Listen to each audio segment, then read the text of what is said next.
Hello students, this is our second video lecture of chapter 2 class 10th chemistry. Reaction of metallic oxide with acid. So metallic oxide are basic in nature. ठीक है, तो जो metal है, कोई भी metal है, जब oxygen से रिएक्शन करती है तो वो उसका ऑक्साइड बनाती है, उसी को कहते हैं मेटलिक ऑक्साइड। जैसे कि calcium oxide CaO, magnesium oxide MgO। Calcium ने ऑक्सीजन से रिएक्शन करा और बनाया कैल्शियम ऑक्साइड। मैग्नीशियम ने ऑक्सीजन से रिएक्शन करा, बनाया मैग्नीशियम ऑक्साइड। सोडियम ऑक्सीजन से रिएक्शन करके बनाएगा Na2O, सोडियम ऑक्साइड। पोटेशियम बनाएगा K2O, पोटेशियम ऑक्साइड। तो ये होते हैं मेटलिक ऑक्साइड, जो मेटल ऑक्सीजन से रिएक्शन करके बनाती है। ठीक है, तो और क्या पढ़ा हमने, इंपॉर्टेंट पॉइंट क्या याद रखेंगे, metallic oxide is basic in nature. Metallic oxide क्या होते हैं, बेसिक नेचर के होते हैं। Okay, so acid react with metallic oxide when acid react with metallic oxide to produce salt and water. Again जब मेटलिक ऑक्साइड एसिड से reaction करता है तो क्या बनाता है, सॉल्ट और वाटर का फॉर्मेशन करता है। ठीक है, याद रखें, इजी है। एसिड मेटलिक ऑक्साइड से रिएक्शन करके सॉल्ट और वाटर फॉर्मेशन करता है। ओके, जैसे कि अब एक एग्जांपल लेते हैं, HCl। HCl एक एसिड है। HCl रिएक्ट विथ एक कोई मेटल ले लेते हैं, मेटलिक ऑक्साइड, कैल्शियम ऑक्साइड ले लेते हैं। Okay, CaO, this is metallic oxide. Calcium oxide react with hydrochloric acid to produce CaCl2, calcium chloride plus H2O, water. ठीक है, अब ये रिएक्शन बैलेंस नहीं है तो इस रिएक्शन को हमको क्या करना पड़ेगा, बैलेंस करना पड़ेगा। यहाँ पर हमारा कैल्शियम क्लोराइड सॉल्ट है और H2 हमारा वाटर बना। ठीक है, अब ऑक्सीजन यहाँ पे भी एक है, कैल्शियम भी यहाँ पर भी एक है और यहाँ पर भी एक है ना। हाइड्रोजन यहाँ पर एक है और यहाँ पर दो है। क्लोरीन यहाँ पर दो है और यहाँ पर दो है, तो वहाँ क्या लगा देंगे हम, रिएक्टेंट में 2। तो ये रिएक्शन हमारी क्या हो जाती है, बैलेंस हो जाती है। Okay, reaction of non metallic oxide with base. अब हम देखेंगे नॉन मेटलिक ऑक्साइड की रिएक्शन बेस के साथ। ठीक है, तो जो भी नॉन मेटलिक ऑक्साइड क्या होते हैं, जो भी नॉन मेटल है, नॉन मेटल की रिएक्शन ऑक्सीजन से, वो होते हैं नॉन मेटलिक ऑक्साइड। और non metallic oxide acidic nature के होते हैं। Non metallic oxide acidic nature के होते हैं और मेटलिक ऑक्साइड बेसिक नेचर के होते हैं। ओके, तो base react with non metallic oxide to produce salt and water. Non metallic oxide base से रिएक्शन करने पर सॉल्ट और वाटर बनाते हैं। ठीक है, नॉन मेटलिक ऑक्साइड समझ में आया। जैसे ये हमारा यहाँ पर हम देखते हैं कार्बन है। ओके, तो कार्बन क्या है, एक नॉन मेटल है और ऑक्सीजन से जैसे उसने रिएक्शन करी क्या बनाया, कार्बन डाइऑक्साइड, तो ये हो गया नॉन मेटलिक ऑक्साइड। सल्फर एक नॉन मेटल है, सल्फर ऑक्सीजन से रिएक्शन करके SO2 sulphur dioxide, SO3 sulphur trioxide बनाता है, तो वो क्या है, नॉन मेटलिक ऑक्साइड है ना। नाइट्रोजन ऑक्सीजन से रिएक्शन करके NO2 बनाता है, जो कि नॉन मेटलिक ऑक्साइड है। तो ये जो नॉन मेटलिक ऑक्साइड है, ये क्या करते हैं, किस नेचर के होते हैं, एसिडिक नेचर के होते हैं। ठीक है, अब अगेन रिएक्शन पे आते हैं। Calcium hydroxide react with carbon dioxide. Carbon dioxide क्या है, हमारा एक नॉन मेटलिक ऑक्साइड है और बेस क्या है हमारा, कैल्शियम हाइड्रोक्साइड है। तो जैसे ये इससे रिएक्शन करता है कैल्शियम हाइड्रोक्साइड से, क्या बनाता है, कैल्शियम कार्बोनेट। ये ऑलरेडी हम अभी रिएक्शन पढ़ चुके हैं, लाइम वाटर वाली कार्बोनेट की टेस्ट की रिएक्शन है, ये कार्बन डाइऑक्साइड टेस्ट की रिएक्शन है। तो बनाता है कैल्शियम कार्बोनेट, जो कि मिल्की कलर का होता है, वाइट मिल्की कलर बनाता है, जो कि एक सॉल्ट है। ओके, अब देखते हैं what do all acid and base have in common.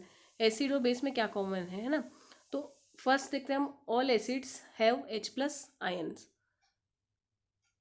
सभी एसिड्स में क्या होते हैं, H+ आयंस होते हैं। सारे एसिड्स में क्या कॉमन है, तो सारे एसिड्स में क्या कॉमन है, H+ आयन कॉमन है। अधिकतर एसिड्स में क्या होते हैं, आपको H+ आयन देखने को मिलेंगे। बेसिस में क्या कॉमन है, सभी बेसिस में क्या होते हैं, OH- ion. All basis have OH- ions. Acid का सेकेंड पॉइंट क्या है, these H+ ion responsible for their acidic properties. ये H+ आयन्स क्या होते हैं, रिस्पॉन्सिबल होते हैं उनकी एसिडिक प्रॉपर्टी के लिए। और बेस में क्या होते हैं, and these OH- ion responsible for their basic nature. Base में क्या होंगे, OH- आयन ज़्यादा अमाउंट में होते हैं बहुत, इसलिए वो क्या होते हैं, बेसिक होते हैं, है ना। तो OH- आयन ही बेसिक नेचर के लिए रिस्पॉन्सिबल है और H+ आयन ही एसिडिक नेचर के लिए रिस्पॉन्सिबल है। समझ में आया। ओके, नेक्स्ट है acids and bases in water solution. अब एसिड और बेस वाटर में किस तरह का सॉल्यूशन बनाते हैं ये देखते हैं। ठीक है, तो जो एसिड है, एसिड क्या है, H+ आयन होते हैं एसिड में। तो ये H+ आयन जब क्या होते हैं वाटर में मिक्स होते हैं तो ये क्या बनाते हैं H3O+ आयन, जिसको हम कहते हैं हाइड्रोनियम आयन। ठीक है, कभी भी H+ फॉर्म में या एसिड नहीं होता है, हमेशा acid hydrogen ion H+ form में नहीं मिलेगा। किस फॉर्म में मिलता है, H3O+ में, जिसको हम कहते हैं हाइड्रोनियम आयन।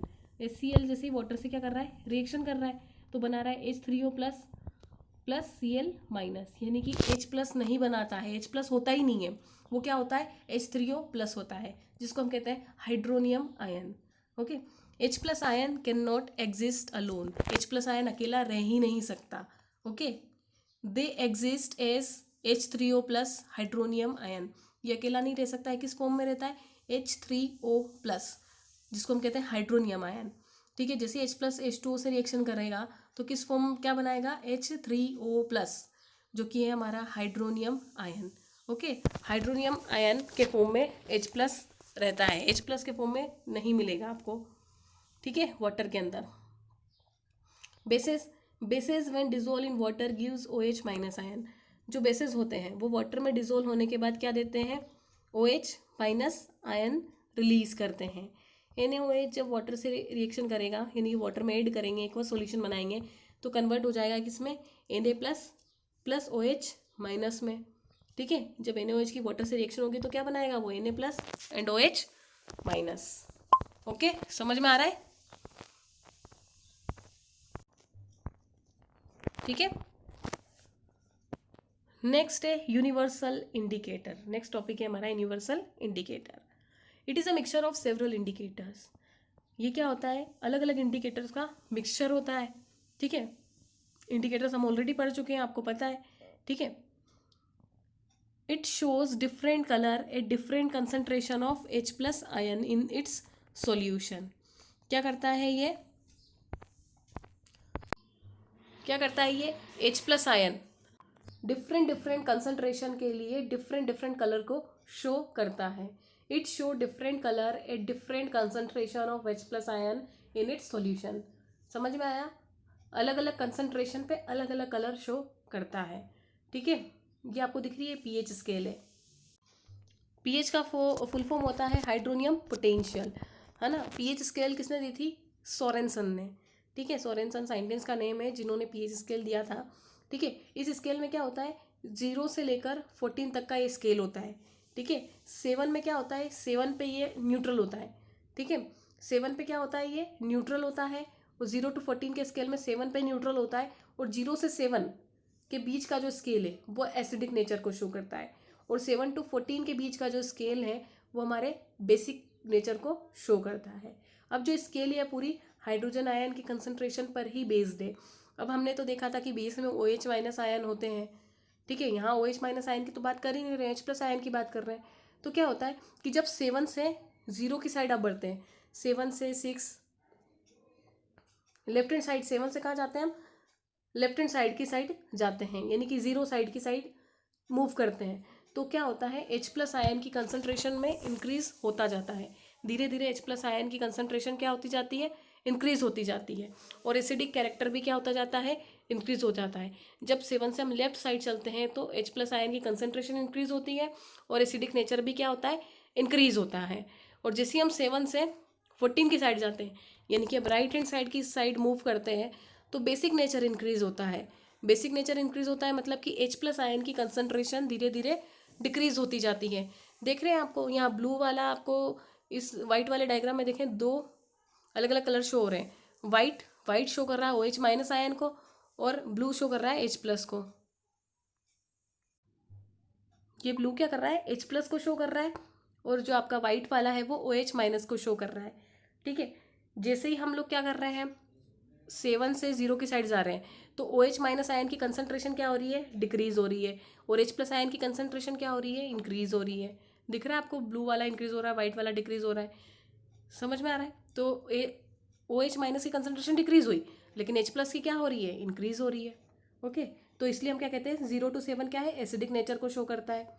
ठीक है, लेकिन जैसे ही हम क्या कर रहे हैं, 7 to 14 में जा रहे हैं, तो H+ आयन की क्या हो रही है, कंसंट्रेशन डिक्रीज हो रही है, और 7 to 14 क्या शो करता है, बेसिक नेचर को इंक्रीज करता है, क्योंकि दिख रहा है आपको OH माइनस की कंसंट्रेशन क्या हो रही है, इंक्रीज हो रही है, और H प्लस की क्या हो रही है, डिक्रीज हो रही है। इस तरीके से ये क्या करता है, पीएच स्केल हमारा वर्क करता है। ओके, तो याद रखें 7 क्या होता है, न्यूट्रल होता है, और 7 से 0 के बीच में एसिडिक नेचर इंक्रीज होता है। अगर आप 0 की बात करें, किसी भी कोई सब्सटेंस है उसका पीएच हमने निकाला और 0 आया, तो आप क्या बताएंगे, वो बहुत ज़्यादा एसिडिक नेचर का है। किसी का 2 आया और किसी का 0 आया और कंपेयर करने को कहा, तो 2 जिसका नंबर 2 आया उसका जो पीएच है वो क्या है, कम है, किसी कंपेयर में, 0 वाले की कंपेयर में। ठीक है, तो जितना कम नंबर आएगा उतना ही ज़्यादा एसिडिक नेचर का होगा, और जितना ज़्यादा नंबर आएगा उतना ही कम एसिडिक नेचर का होगा सब्सटेंस। ठीक है, क्योंकि आपको एग्जाम में क्या होता है कि कंफ्यूज करने के लिए 2-3 सब्सटेंस दे देते हैं, उनके पीएच दे देते हैं, अब पूछते हैं कि कौन सा एसिडिक है कौन सा बेसिक है, तो जितना ज़्यादा नंबर उतना ज़्यादा बेसिक, जितना ज़्यादा कम नंबर उतना ही कम बेसिक और जितना कम नंबर उतना ही ज़्यादा एसिडिक, जितना कम नंबर होगा उतना ज़्यादा एसिडिक, जितना ज़्यादा नंबर होगा उतना ही कम एसिडिक। ओके, समझ में आया ना आप लोगों को ये। अब देखते हैं uses importance of pH in everyday life. क्या यूजेस हैं, क्या इंपॉर्टेंस है पीएच की हमारी डेली लाइफ में। ठीक है, ऑलरेडी बता चुकी हूँ कि आपको 0 से 14 स्केल होती है। ठीक है, अब क्या होता है कि पीएच को हम डिजिटल मीटर से भी हम मेज़र कर सकते हैं। ठीक है, ये येलो कलर का आपको इंस्ट्रूमेंट दिख रहा है इसके अंदर, इस इंस्ट्रूमेंट की हेल्प से हम पीएच को मेज़र कर सकते हैं। ठीक है, फर्स्ट पॉइंट है हमारा, our body works between pH 7 to 7.8। हमारी जो बॉडी का पीएच है वो किसके बीच में होता है, 7 से 7.8 के बीच में। लेकिन जहाँ हमारी बॉडी का पीएच 7 से नीचे गया या फिर 7.8 के अबव गया, तो क्या होगा कि हम या तो बिल्कुल भी हेल्दी नहीं होंगे, बीमार हो जाएंगे। ठीक है, सेकेंड पॉइंट है हमारा, pH of rain less than 5.6 called acid rain. अगर बारिश के पानी का पीएच 5.6 से कम होता है तो उस रेन को हम कहते हैं एसिड रेन। ठीक है, क्योंकि मैंने आपको बताया था 7 न्यूट्रल है, और 7 के इधर अगर 6 भी हुआ तो वो एसिडिक होगा, तो 5.6 क्या होगी, अगर 5.6 से अगर कम आता है बारिश के पानी का पीएच, तो वो क्या होगा, हमारा एसिडिक रेन होगी। थर्ड पॉइंट है, आर स्टमक प्रोड्यूस HCl। आप सबको पता है डाइजेस्टिव जूस होता है HCl, तो ये हमारा स्टमक प्रोड्यूस करता है, जो कि क्या होता है, एसिडिक नेचर का होता है। 1 या 1.2 के अप्रोक्स इसका पीएच वैल्यू होती है। नेक्स्ट है, tooth decay starts when pH of mouth less than 5.5। जैसे हमारे माउथ का पीएच 5.5 से कम होता है तो टूथ डीके मतलब हमारे जो दांत हैं वो सड़ना स्टार्ट हो जाते हैं। ओके, नेक्स्ट है, plant need specific pH for their healthy growth. Plants को भी क्या होती है, एक स्पेसिफिक पीएच की ज़रूरत होती है जो अपने आराम से हेल्दी ग्रोथ कर सके अपने प्लांट की, प्लांट अपनी खुद की क्या कर सके, हेल्दी ग्रोथ कर सके। नेक्स्ट है, सेल्फ डिफेंस बाय एनिमल। आपको पता है जो हनी बीज होती हैं, कुछ एनिमल्स भी क्या करते हैं इस पीएच का सेल्फ डिफेंस में यूज़ करते हैं, मतलब एसिड वगैरह का यूज़ करते हैं अपने सेल्फ डिफेंस में। जैसे कि आपने हनी बीज को देखा होगा। ठीक है, हनी बीज क्या करती है, जब हमको डंक मार देती है तो जो उसका स्टिंग है, उसके स्टिंग में क्या रहता है, क्या रिलीज कर देती है वो स्टिंग से, मिथेनोइक एसिड, यानी कि फॉर्मिक एसिड। फॉर्मिक एसिड का आईयूपीएसी नेम होता है मिथेनोइक एसिड। तो फॉर्मिक एसिड क्या कर देती है, हमारी बॉडी में इंजेक्ट कर देती है, जो कि क्या कर देती है, हनी बीज फॉर्मिक एसिड को बॉडी में इंजेक्ट कर देती है, जिससे क्या हो जाती है, बॉडी में स्वेलिंग वगैरह आ जाती है। ठीक है, और ईचिंग भी काफ़ी होती है। तो एसिड है, तो अगर आपको याद हो न्यूट्रलाइजेशन रिएक्शन, और हनी बी ने काटा, तो हम क्या यूज़ करेंगे, कोई बेस उसके ऊपर लगाएं, तो बेस से क्या होगा, वो एसिड न्यूट्रलाइज हो जाएगा और आपको क्या मिलेगा, रिलीफ मिलेगा। ओके, नेक्स्ट टॉपिक है सॉल्ट। ओके, अब हम पढ़ेंगे सॉल्ट के बारे में। Salt is an ionic compound form by neutralisation reaction. हम पढ़ चुके हैं न्यूट्रलाइजेशन रिएक्शन। ओके, और न्यूट्रलाइजेशन रिएक्शन में हमारा जो प्रोडक्ट बन रहा था वो क्या बन रहा था, सॉल्ट फॉर्मेशन हो रहा था। तो सॉल्ट क्या है, एक आयनिक कंपाउंड है जो कि न्यूट्रलाइजेशन रिएक्शन में प्रोड्यूस होता है। जब एसिड बेस आपस में रिएक्शन करते हैं तो सॉल्ट और वाटर फॉर्मेशन करते हैं। ठीक है, समझ में आया आपको। सॉल्ट क्या है, आयनिक कंपाउंड जो आसानी से अपने आयंस में क्या हो जाएगा, डिसोसिएट हो सकता है। Na+Cl-, ये एक सॉल्ट है। CaCl2, ये फॉर्मूला गलत है, आप ध्यान रखें, CaCl नहीं होता है, CaCl2 होता है, कैल्शियम क्लोराइड। ओके, याद रखें फॉर्मूला है CaCl, गलत लिखा हुआ है यहाँ, गलत नहीं याद करें, CaCl2 होता है, 2 लगेगा नीचे। ओके, अब हम देखते हैं केमिकल्स फ्रॉम सॉल्ट्स। सो ये केमिकल्स हैं जो हमारे सॉल्ट से बनते हैं। ठीक है, तो हम वन बाय वन इसकी स्टडी अब करेंगे, केमिकल से बनने वाले सॉल्ट्स।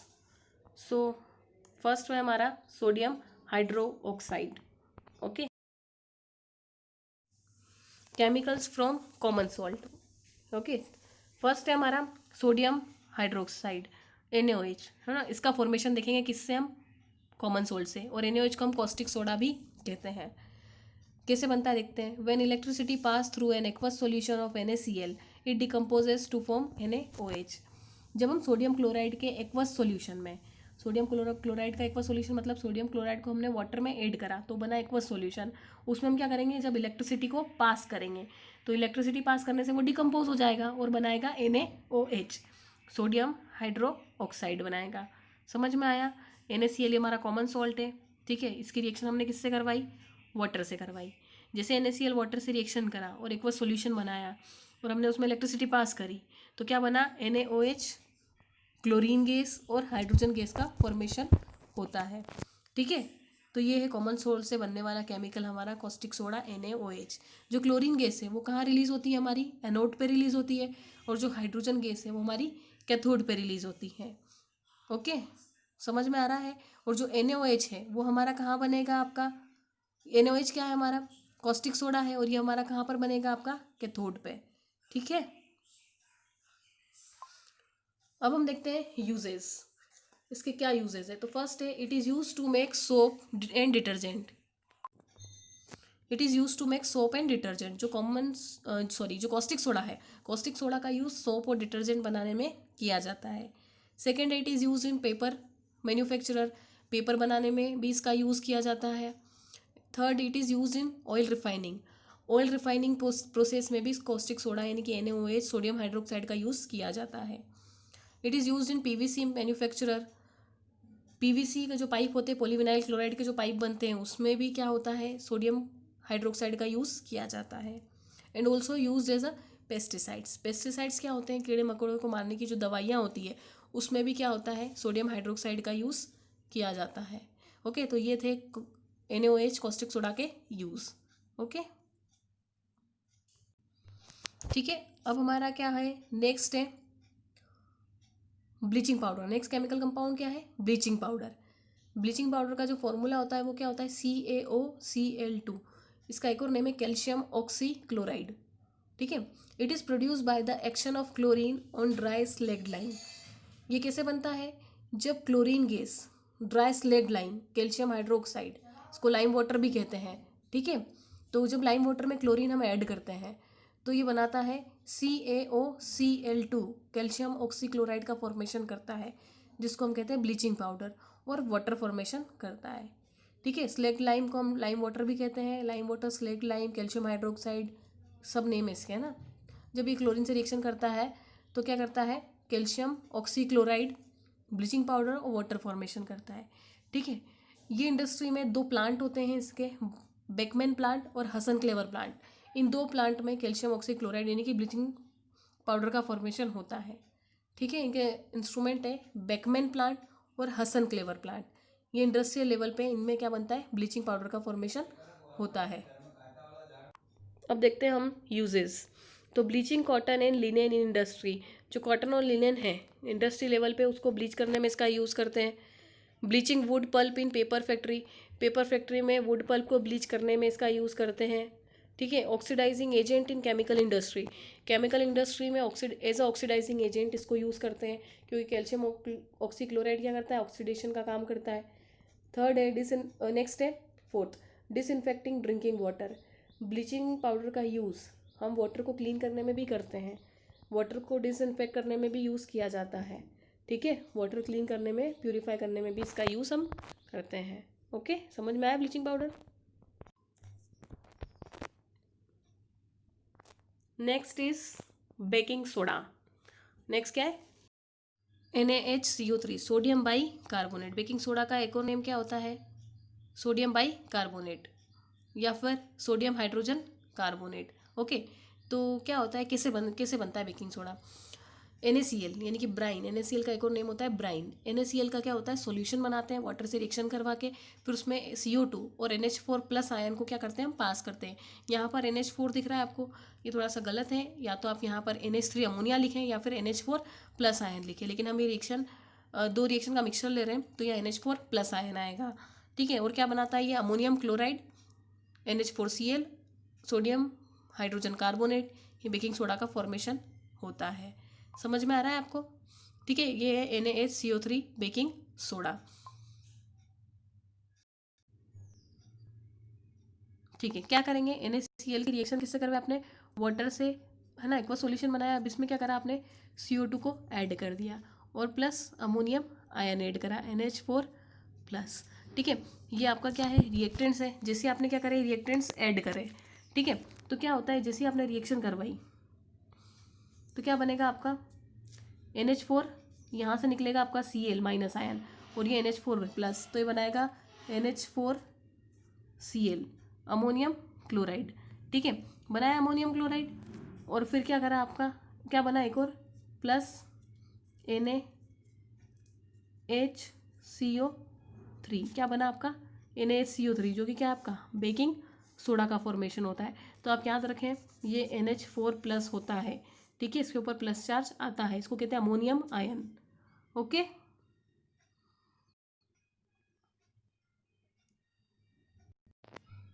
इसकी प्रॉपर्टीज देखते हैं। It is a mild non corrosive base, ये क्या है, बहुत माइल्ड रिएक्शन देता है, बहुत धीमी गति से, मतलब किसी भी चीज़ को ख़राब नहीं करता, नॉन कोरोसिव बेस होता है।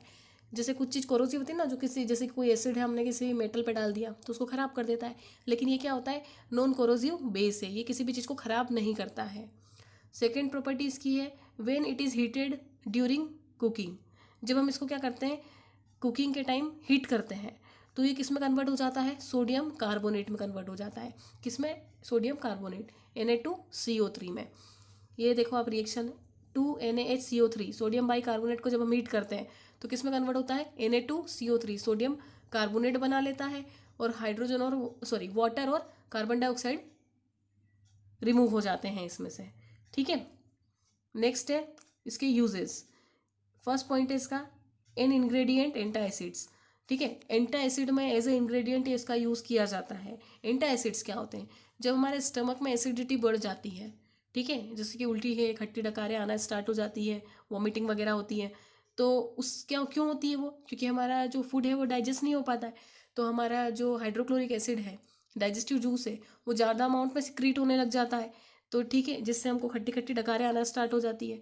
तो उसको उसको सही होने के लिए, ठीक करने के लिए क्या चाहिए हमको, एसिड बनाना, हमारे स्टमक में एसिड का अमाउंट बढ़ गया, तो एसिड का कोई उल्टा सब्सटेंस हमको चाहिए, एंटा एसिड, एसिड को ख़त्म करने वाला सब्सटेंस हमको चाहिए।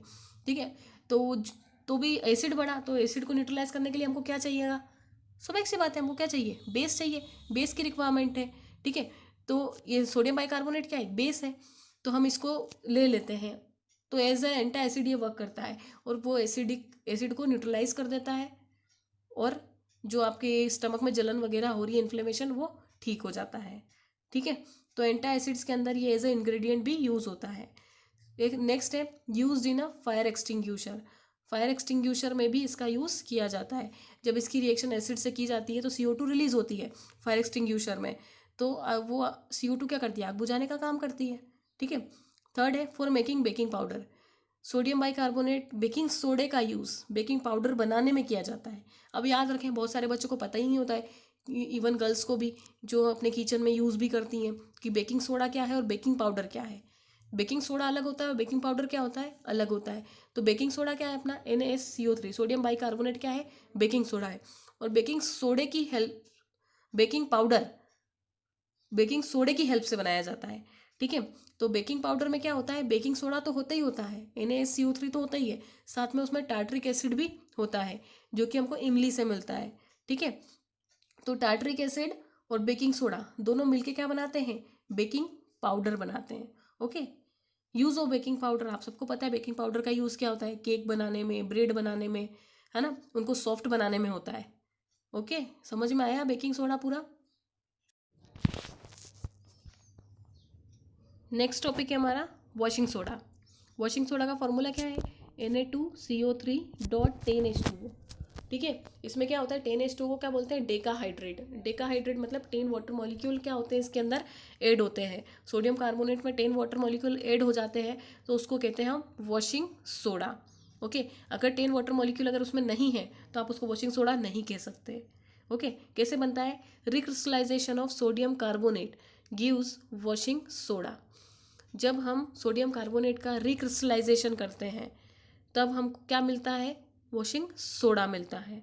ठीक है, it is a basic salt. ये क्या होता है? एक बेसिक सॉल्ट होता है। किस नेचर का होता है ये? बेसिक नेचर का होता है।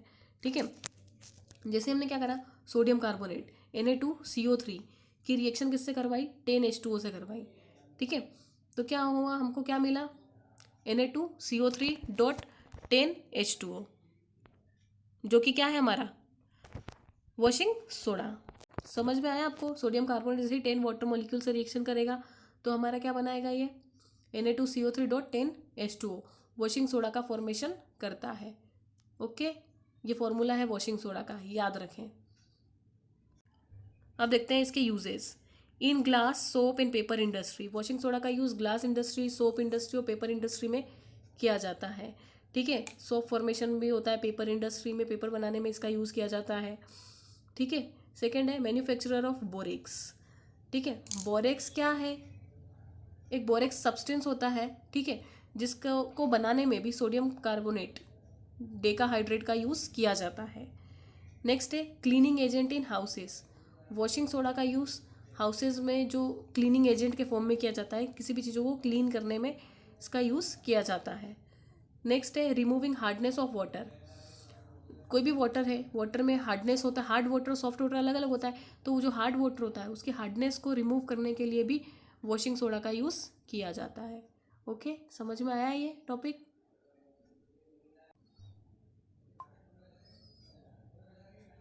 Next topic is plaster of Paris, जो कि बहुत इंपॉर्टेंट टॉपिक है। पीओपी जिसको हम कहते हैं, इसका फॉर्मूला होता है CaSO4.12H2O।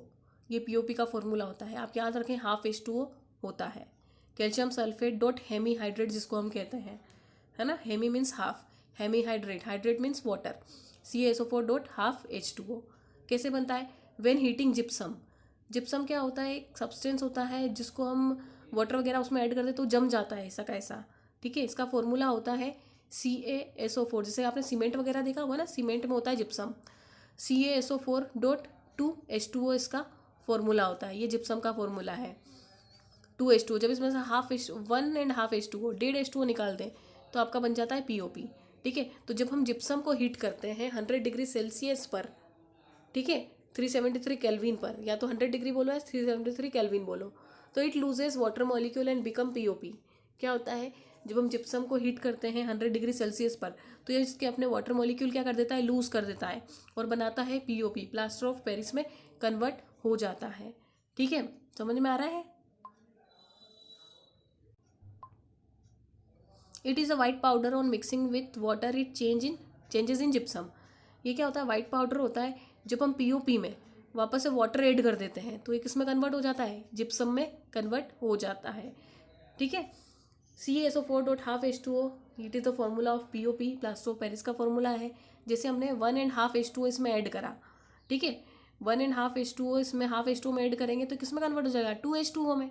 डेढ़ और आधा कितना होता है? 2 ही तो होता है। ठीक है, जैसे कि मैं आपको एक एग्जांपल देती हूँ। जैसे कि आपके पास 1.5 रुपये हैं, यहाँ पर ये क्या है? 1.5 रुपये आपने ऐड करे किसमें? आधे में। मतलब आपके पास 1.5 रुपये और आप एक 50 पैसे आपके पास है, तो 50 पैसे आपको 1.5 रुपये में ऐड करोगे तो क्या बन जाएगा? 2 रुपये बनेंगे कि नहीं बनेंगे? बच्चे हमेशा कंफ्यूज होते हैं 1.5 में और हाफ में। हमेशा यहाँ हाफ पीओपी में हाफ वाटर ऐड कर देते हैं। हाफ वाटर ऐड नहीं करना है, क्या करना है? 1.5, 1.5 वाटर आपको इसके अंदर ऐड करना है। ठीक है, तो जिससे क्या होगा? जैसे आपने क्या करा, 1.5 वाटर मॉलिक्यूल इसमें ऐड करा तो किसमें कन्वर्ट हुआ? 2। 1.5 रुपये में आधा रुपये अगर ऐड करते हैं तो क्या होता है? 2 ही तो होगा, तो बनेगा CaSO4.H2O, जो कि आपका क्या है? जिप्सम। ठीक है, तो क्या है? बहुत सिंपल है। जब आप जिप्सम को 100 डिग्री सेल्सियस पे हीट करते हो तो इसके अंदर वाटर दिख रहे हैं आपको 2, तो किसी भी चीज़ को अगर हम हीट करते हैं और उसमें वाटर है तो वाटर वेपराइज हो जाता है, तो इसमें से क्या है 1.5 वाटर वेपराइज हो जाता है, तो आपके पास हाफ वाटर बचता है, तो CaSO4 डॉट हाफ H2O, तो ये क्या है आपका POP बना। लेकिन जब आप POP को वाटर के साथ ऐड करते हैं, मिक्स करते हैं, तो क्या बनता है, जिप्सम बनता है। ओके, समझ में आया। इसके यूजेस देखते हैं। Doctors using to support fracture bones, आपने देखा होगा पट्टा चढ़ता है जब हाथ पैर टूट जाते हैं, हड्डियाँ टूट जाती है, तो डॉक्टर इसका यूज़ करते हैं बोन्स को में फ्रैक्चर को सपोर्ट देने के लिए। ठीक है। For making toys, decoration material, toys बनाने में भी इसका यूज़ होता है, डेकोरेशन मटेरियल बनाने में भी इसका यूज़ किया जाता है। ठीक है। नेक्स्ट है for making surface smooth, surface को स्मूथ करने में भी किया जाता है। ठीक है।